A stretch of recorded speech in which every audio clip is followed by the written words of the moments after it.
Close Up is brought to you by the all-new Kia Sportage, driving design. If you're watching this at home after a hard day's work and you have toddlers, how did you manage it? Slip the kids off to daycare, perhaps? If you did, then Bob McCoskrie and Family First have a message for you. Their science expert claims it could be damaging the kids, especially those under 2. The science has been called into question, though, and so have Family First motives. Is this really about promoting a return to traditional family values by putting fear into hard-pressed and hard-working mums who should be back at home? Well, Bob McCoskrie joins me now, as does Carolyn Savage, President of the Federation of Businesswomen. Carolyn Savage, did you send your child or children to daycare? Yes, I did. I have a young son. He was 18 months when he went to daycare. You must have the guilts now, do you? I had a little bit of guilt at the time. It was a really hard thing to actually send a child and go off and continue study. But if you would have seen this report. I mean, does that disturb you, the thought that maybe what you were doing could have been damaging your child? I think it would have been damaging, or it would have been disturbing if I'd seen it when I was a lot younger. I've got a lot more maturity behind me to actually judge that this report isn't all clear and it's very biased. Bob McCoskrie, did you send your children to daycare? No, but we did send them to a preschool when they got to 3 and 4 for, you know, sort of the old kindergarten model. But what this report is specifically looking at is the 0, 1 and 2-year-olds, where there's been a huge growth in terms of childcare. But it's the length of time, Mark. See, of the kids that are in daycare, our 0s and 1s and 2-year-olds, 20% of them are in daycare for 36 hours per week or more.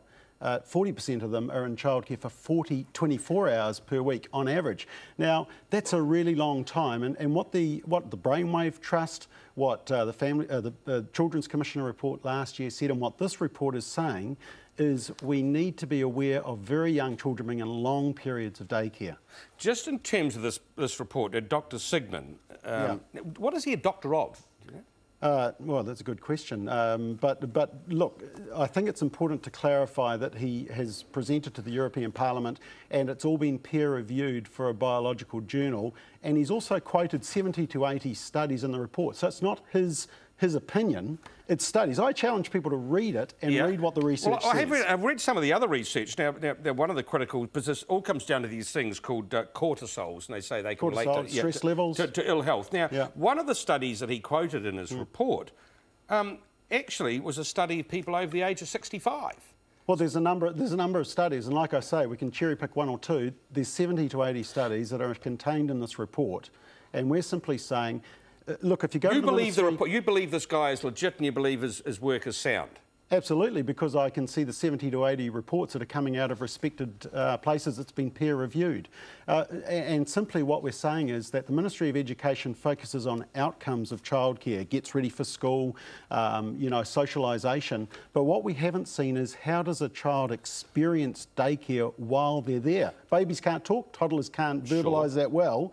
And this research is simply saying, hey, look, kids do get stressed. But you'd accept, though, that the research itself has come under question from other academics and other people in that science community. Oh, well, all research does, but look, I tell you what, it's an inconvenient truth what this research is saying, so people don't like it. I can understand that. I'd like to actually challenge it, though, because it's actually only talking about the mothers. The whole research, when you look at that document, it's talking about what mother's responsibility. Why should women be denied the opportunity to go back to work?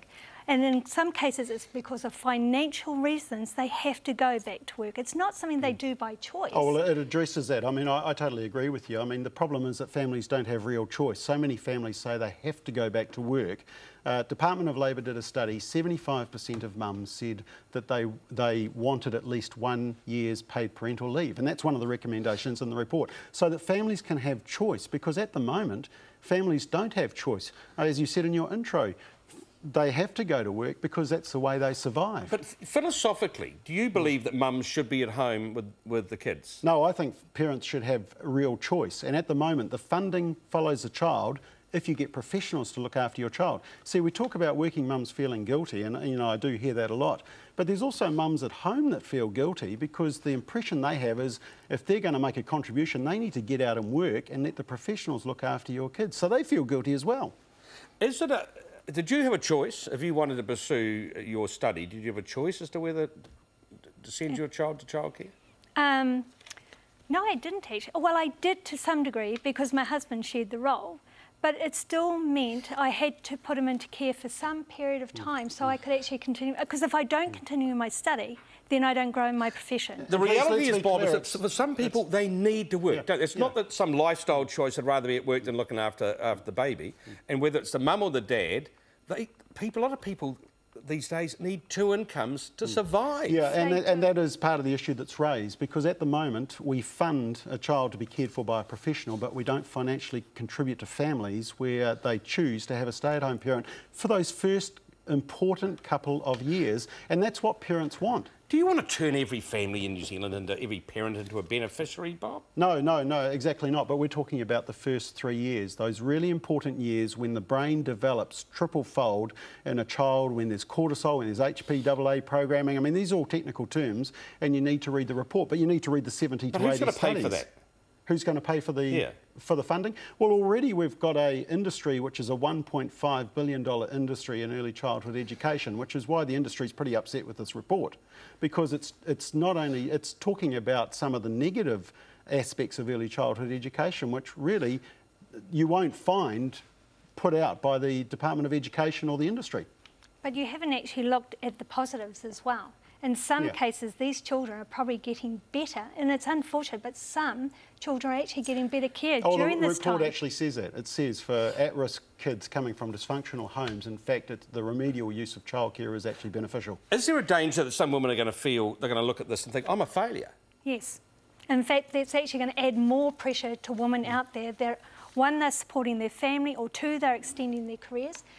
And women are judged if they go back to work. And it doesn't matter what stage. One young woman, she went to work, her baby was 6 weeks old, and she was going back to work.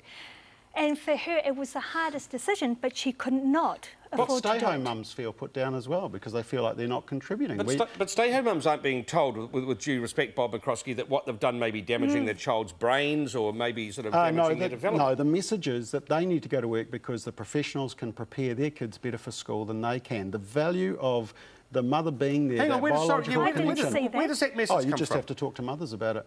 We get plenty of feedback about that, about mothers feeling that they need to be out in the workforce and they just need to enrol their kids in childcare. They're the professionals. Well, that it's a choice to go into the workforce, so it's not a necessity. No, because if they want to be an economic contributor to the country, that the economy of them being involved in the workforce is more important than that first couple of years of raising and nurturing that child. It's not more being an economic contributor to the household. I come back to this. There are a lot of households that cannot survive on one income. Yeah. Mum or dad, whoever it is, was going to look after the kids, doesn't have the choice. Yeah, and that's our argument in the report, is that we've based the whole basis around the economic factor. But what we're saying is that in this debate, the primary focus should be the welfare and well-being of the child. But you're not going to get the money. I mean, no, the government is not at the moment going to write, as much as you'd love it, Bob McCoskrie, it's not going to write out a cheque and say, here we go, we can give mothers the choice. Well, I think we should. There's actually another problem with this as well.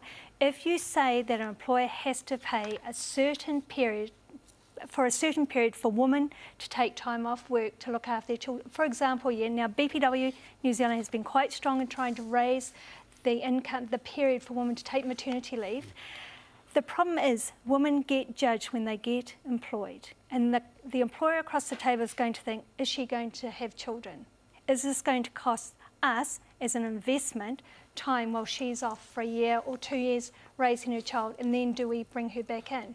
So, I mean, it's not only talking about the impact, the cost for the family as a dual unit when the children are born, it's actually what the women are going to be judged on. Look, and it's unfortunate that women are judged on these as well. 56% of our mums of under threes are choosing to stay home. We're simply saying they should be acknowledged and valued. But this report is actually damning women who do leave their children, do put their children into childcare. No, it's not doing that at all. It's simply questioning the 0, 1s and 2s and saying... You'd accept that some may feel, though, that they're being damned by this. Absolutely. But at the same time, many stay-home mums feel guilty because they think they should be out working and building the economy of New Zealand. Well, hopefully we'll get some feedback from some of those mums on both sides of the fence tonight. I thank you both for your time, Carolyn Savage and, of course, Bob McCoskrie.